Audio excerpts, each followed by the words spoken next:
They come from all walks of life. Their dress and their actions are an expression of their orientation, of their identity. And while religious, cultural, and racial tolerance are discussed widely, the issue of gender diversity is less understood. This is the latest in a series of videos to expand your knowledge and understanding of the many diverse communities within our city. Having knowledge of a person's customs, culture, and orientation enables police officers to conduct their duties in a more efficient and respectful manner. Today, we explore the transgender community. Well, my sex assigned at birth is male. I am nevertheless a woman, okay? And what I'm in the process of doing, and I am a work in progress, is making my body match my mind, because I can't change the mind. The body is somewhat more flexible. Transgender is an umbrella term that includes transsexuals, people who are biologically one sex but identify as another. Also, intersexuals, people born with both male and female sex organs. And cross-dressers, also referred to as transvestites.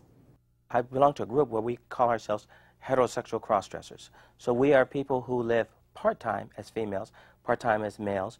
We tend to be married or in relationships with women, so people would see us as being heterosexual in that sense.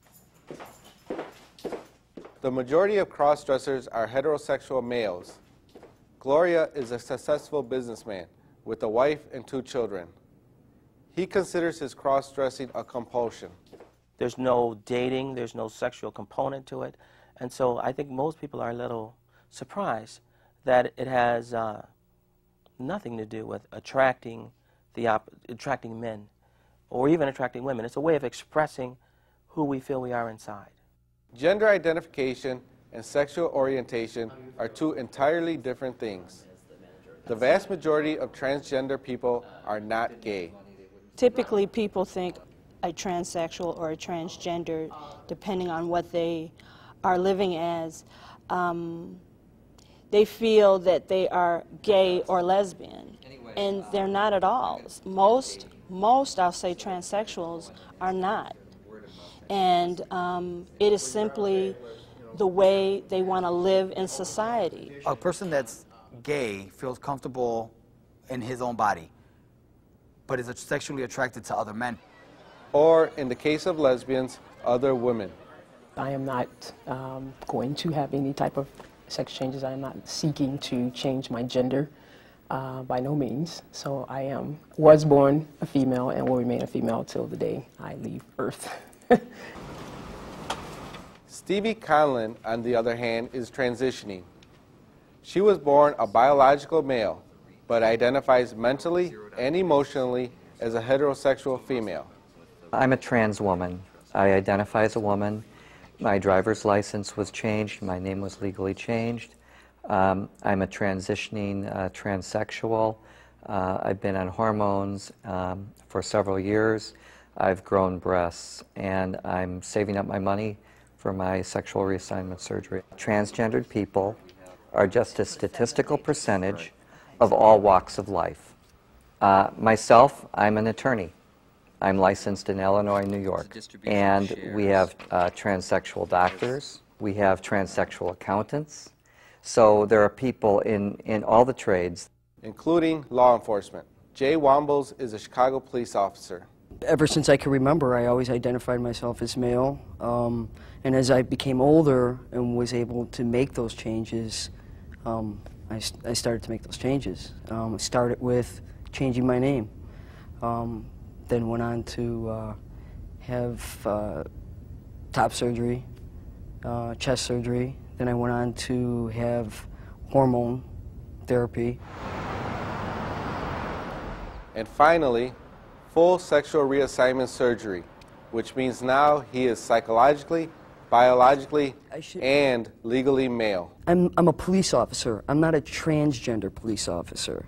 You know, I should be judged on my merits as an officer and not on my personal choices. And unfortunately, there are some officers there that are affected by my personal choices. There is no room for bias of any kind on the Chicago Police Force. All people are to be treated professionally, courteously, and respectfully.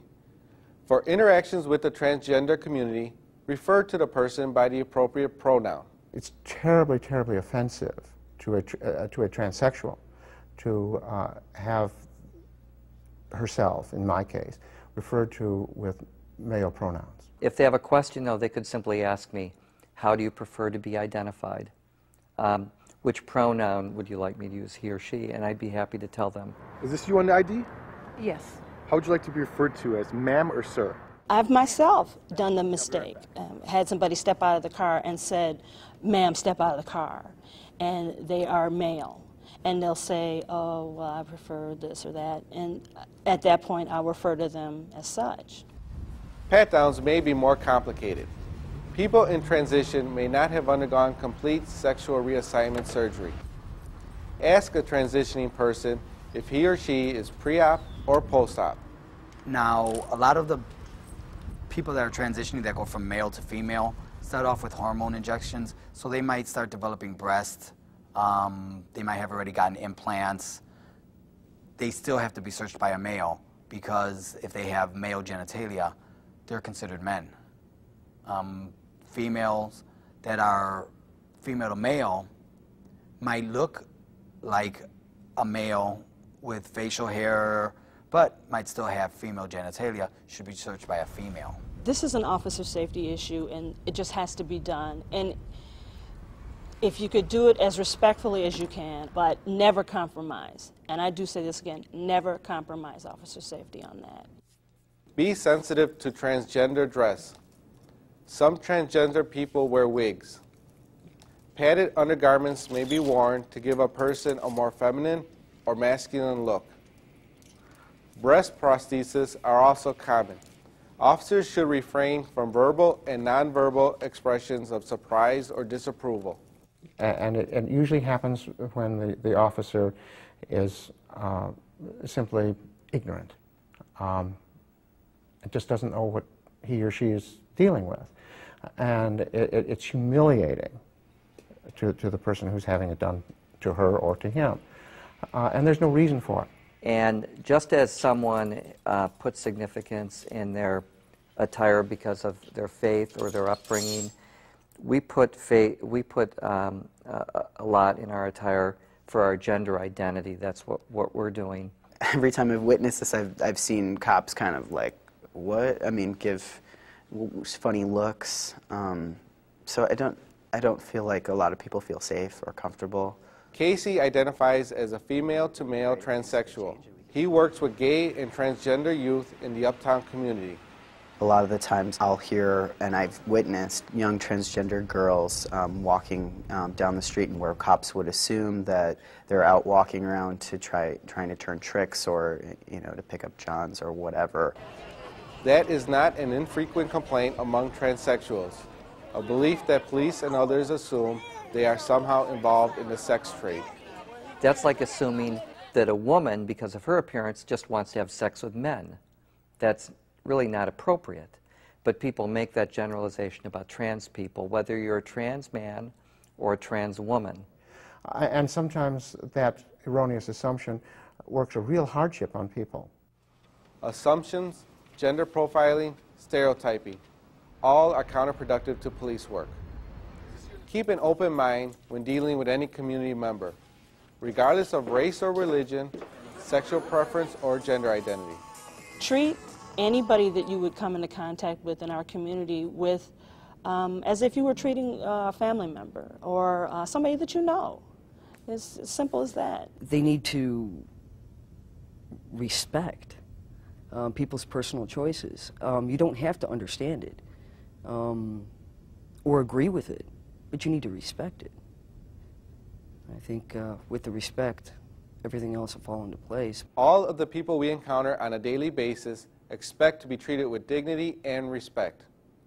It is our hope that this video will serve to enlighten and foster a new awareness and understanding. Thanks for watching, and as always, stay safe.